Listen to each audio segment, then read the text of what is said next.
जय श्री राम। आइए आगे सुनते हैं श्रीमद् भागवत कथा में। इस प्रकार जब सप्ताह यज्ञ समाप्त हो जाए तब श्रोताओं को अत्यंत भक्ति पूर्वक पुस्तक और वक्ता की पूजा करनी चाहिए। फिर वक्ता श्रोताओं को प्रसाद, तुलसी और प्रसादी मालाएं दे और सब लोग मृदंग और झांझ की मनोहर ध्वनि से सुंदर कीर्तन करें।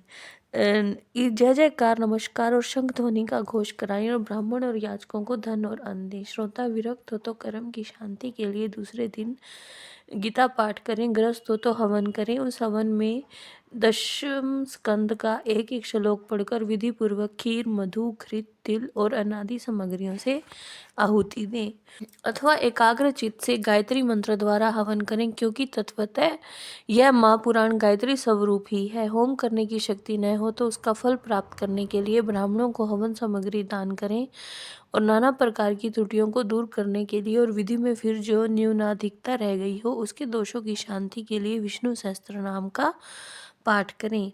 उससे सभी कर्म सफल हो जाते हैं, क्योंकि कोई भी कर्म इससे बढ़कर नहीं है। फिर 12 ब्राह्मणों को खीर और मधु आदि उत्तम उत्तम पदार्थ खिलाएं और व्रत की पूर्ति के लिए गो तथा स्वर्ण का दान करें। सामर्थ्य हो तो 3 तोले सोने का एक सिंहासन बनवाएं। उस पर सुंदर अक्षरों में लिखी हुई श्रीमद् भागवत की पोथी रखकर उसकी आवाहन आदि विविध उपचारों से पूजा करें और फिर जितेंद्रीय आचार्य को उसका वस्त्र, आभूषण और गंधादि से पूजन कर दक्षिणा के सहित समर्पण कर दें। ये करने से बुद्धिमान दाता जन्म मरण के बंधनों से मुक्त हो जाता है। यह सप्ताह पारायण की विधि सब पापों की निवृत्ति करने वाली है। इसका इस प्रकार ठीक ठीक पालन करने से यह मंगलमय भगवत पुराण अभीष्ट फल प्रदान करता है और अर्थ, धर्म, काम और मोक्ष चारों की प्राप्ति का साधन हो जाता है, इसमें संदेह नहीं है। सनकादि कहते हैं, नारद जी, इस प्रकार तुम्हें यह सप्ताह श्रवण की विधि हमने पूरी पूरी सुना दी। अब और क्या सुनना चाहते हो?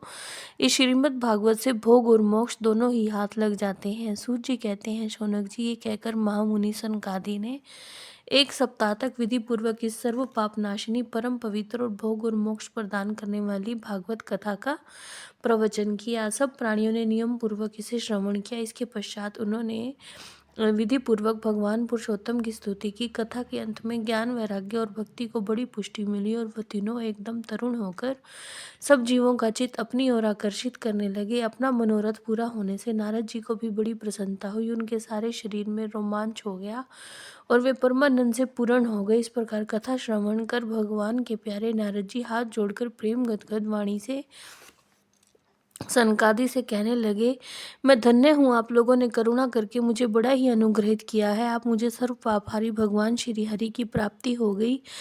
तपोधनों में श्रीमद् भागवत श्रवण को ही सब धर्मों से श्रेष्ठ मानता हूँ, क्योंकि जिसके श्रवण से वैकुंठ बिहारी श्री कृष्ण की प्राप्ति होती है। सूत जी कहते हैं, शौनक जी, वैष्णव श्रेष्ठ नारद जी ये कह ही रहे थे कि वहाँ घूमते घूमते योगेश्वर सुखदेव जी आ गए।